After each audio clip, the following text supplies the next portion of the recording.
뭐 솔직히 말씀드리면 저 역시도 공황 증상을 일정 부분 가지고 있습니다. 심장이 두근두근 뛰고 숨이 막 안 쉬어지고 막 식은땀이 나고, 공황 증상이랑 맞서 싸우시는 분들이 있으세요. 이 증상을 빨리 없애기 위해서 먹는 거죠. 네, 안녕하세요. 마인드랩 공간 정신과 의원 원장이자 마음살롱의 살롱지기 이광민입니다. 오늘은 좀 편안한 주제를 가져왔습니다. 제 입장에서는 이제 여러분 입장에서는 아니시겠지만 제 입장에서는 그래도 조금 편안하게 이야기할 수 있는 주제인 게 저의 전문 파트를 또 가져왔기 때문이죠. 공황장애에 대한 이야기를 해보려고 합니다. 공황장애라 그러면 우리가 흔히 연예인병이라고 알고 있기도 하죠. TV에서 여러 방송인 분들께서 공황장애 때문에 좀 힘든 경험이 있었다는 것들을 많이 이야기해서 뭐 친숙하다면 친숙할 수 있는 정신과 증상, 정신과 질환 중에 하나일 것 같습니다. 오늘은 공황장애가 무엇인지, 어떤 증상이 있고 어떤 치료를 하게 될지에 대한 이야기를 좀 해보도록 하겠습니다. 사연으로 시작해 보겠습니다.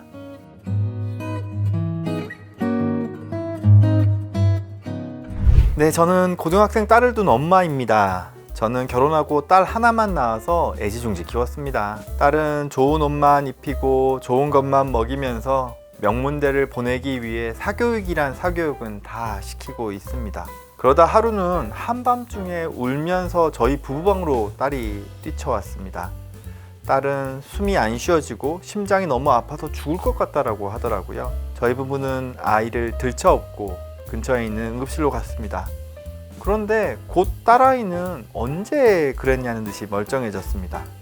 그러나 그 다음날 또 딸은 울면서 또 숨이 안 쉬어진다라고 호소했습니다. 이때 의사 선생님은 정신과 진료를 받아보라며 공황 발작 같다는 이야기를 하셨습니다. 제가 수험생 딸에게 심리적인 부담을 너무 많이 준 것 같아서 후회가 막심합니다. 공황 발작이라며 완치를 하는데 얼마나 걸릴까요? 공황장애라고 그러면 아마 흔히들 이제 여러 가지 증상들을 좀 떠올리실 텐데, 막 심장이 두근두근 뛰고 숨이 막 안 쉬어지고 막 식은땀이 나고 손발이 저리고 뭐 때에 따라서 눈앞에 아무것도 보이지도 않고 막 이명도 들리고 막 이렇게 죽을 것 같은 공포를 생각하시는 분들이 많으실 것 같습니다. 그리고 그러한 증상이 뭐 특정 장소라고 할 수 있죠. 뭐 지하철이라든지 엘리베이터라든지 사람이 많은 공간에 갔을 때 생기게 되면 이거 혹시 공황 증상이 아닐까? 공황 장애가 아닐까 생각하실 수 있을 것 같은데요. 우리가 가지고 있는 그 자율신경계 중에서 교감신경이라는 게 극도로 흥분했을 때 나타나는 증상이 공황 증상이라고 이야기를 합니다. 이게 공황 발작이라고 표현하기도 하는데요. 심장, 폐, 근육, 신경계가 다 예민해집니다. 심장이 예민해지면 막 두근두근 빨리 뛰게 되고요. 폐가 예민해지게 되면 호흡이 가빠집니다. 뭔가 숨을 쉬어도 숨이 시원하지 않은 느낌, 그러면서 더 숨을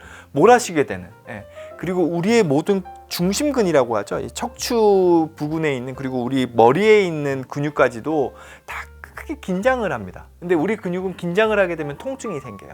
유일하게 떨어지는 장기가 있습니다. 그게 소화기관이 떨어집니다. 갑자기 막 속이 메스껍고 막 이렇게 설사를 할 것 같고, 이렇게 소화기계 자체가 순간 이제 셧다운이라고 그러죠. 순간 이렇게 멈춰버리기 때문에 여러 가지 불편감들이 같이 동반되실 수 있는 거죠. 이런 게 폭발적으로 이제 발생을 하게 되면 저희가 공황 발작이라고 얘기를 하죠.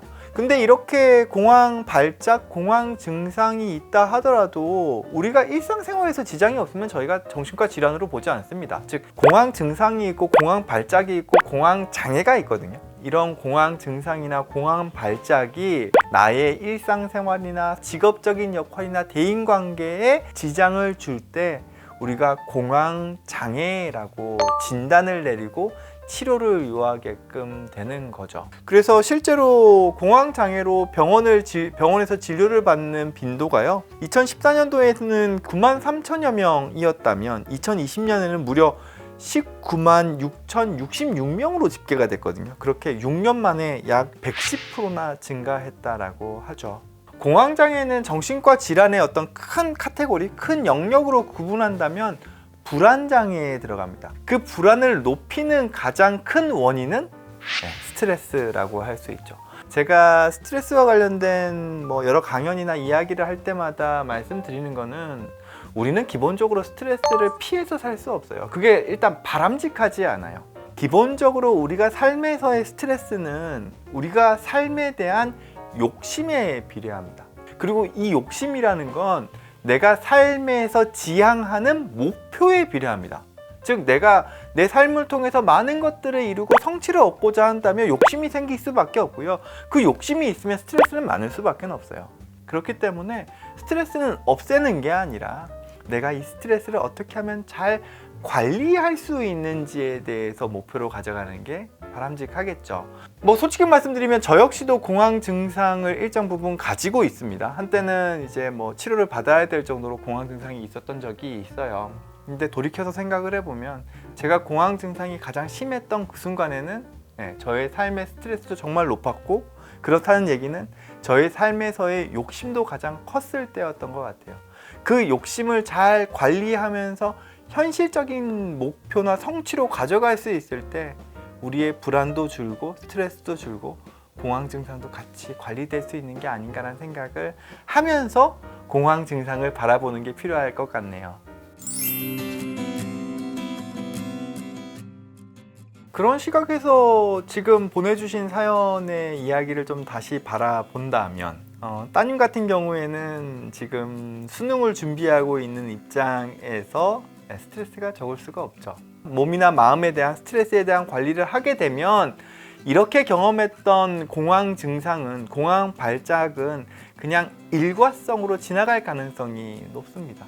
실제로 일과성으로 경험하는 공황 발작은 현대인에서는 약 한 반 정도가 평생 중에 한 번 정도는 공황 발작을 경험할 수 있다고 합니다. 만성적으로 교감신경에 대한 증상들을 경험할 수도 있어요. 이 교감신경이 만성적으로 좀 항진되어 있는 경우들이 있을 수 있거든요. 이런 경우가 반복된다 그러면 자꾸 스스로가 주눅들어요. 어디를 가기만 하면 자꾸 몸이 불편한 것처럼 느끼기 때문에 자꾸 회피하게 될 수 있거든요. 그러다 보면은 뭐 사회공포증이라고 할까요? 마치 몸살처럼 나 뭐 계속 몸의 컨디션이 안 좋아라는 식으로 적극적으로 뭔가 일에 뛰어들지 못하고 자꾸 뒤로 빠지게 되는 문제들이 발생할 수 있기 때문에 이런 건 역시도 뭐 어떤 부분에서는 공황 장애에 준해서 치료해야 되는 경우들이 있곤 합니다. 그러면 이런 공황장애를 어떻게 치료할 거냐? 제가 진료실에서도 많이 경험하는 건데요. 완치가 될 수 있을까요? 이런 얘기를 해요. 근데 공황장애는 완치나 없애는 것이 아니라 관리가 중요하다는 말씀을 항상 드립니다.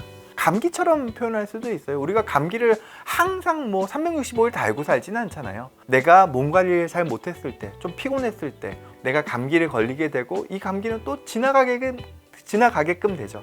공황장애 역시 내가 삶을 살다가 또 스트레스가 과해지면 다시금 올 수도 있고 그 이후에 다시금 관리하면서 잘 지낼 수도 있고 이런 시각을 가지는 게 필요할 것 같다는 말씀을 드리게 됩니다.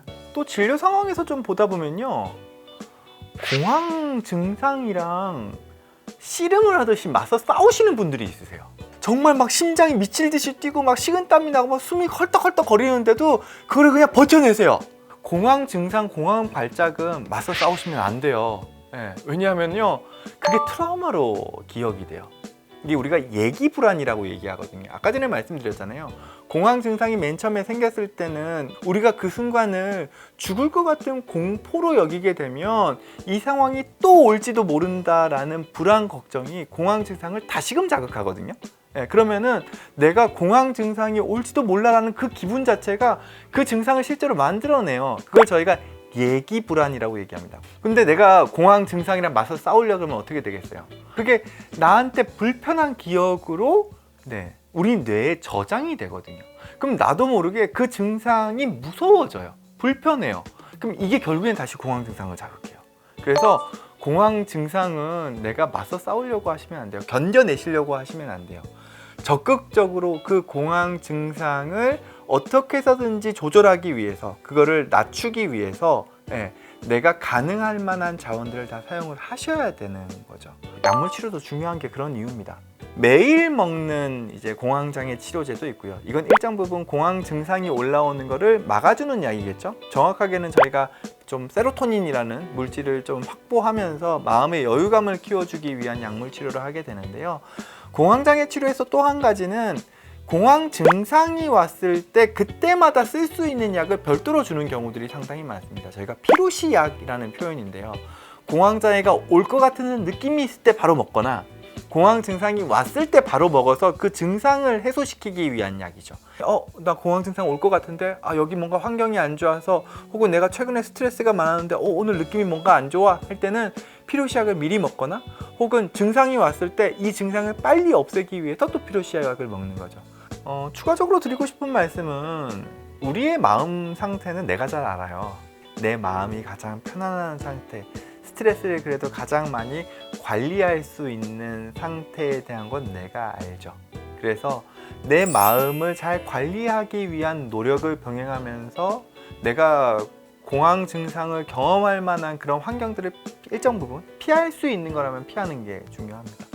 공황장애 있으신 분들이 뭐 갑자기 클럽을 가고 무슨 페스티벌을 가가지고 정말 막 EDM이 막 빵빵빵빵 터지는 데 가가지고는 내가 그걸 즐기겠다고 하면 이거는 뭐 기름 띄워놓고 불에 뛰어드는 거랑 비슷한 거죠. 그런 거는 당연히 좀 자제하셔야죠.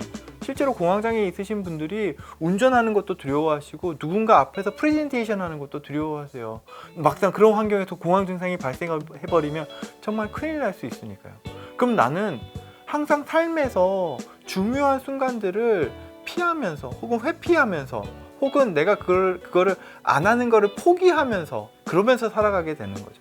그게 우리 삶의 지장이 심각할 수밖에 없잖아요. 근데 그거를 나 혼자서 감당한다는 건 상당히 어려운 문제입니다.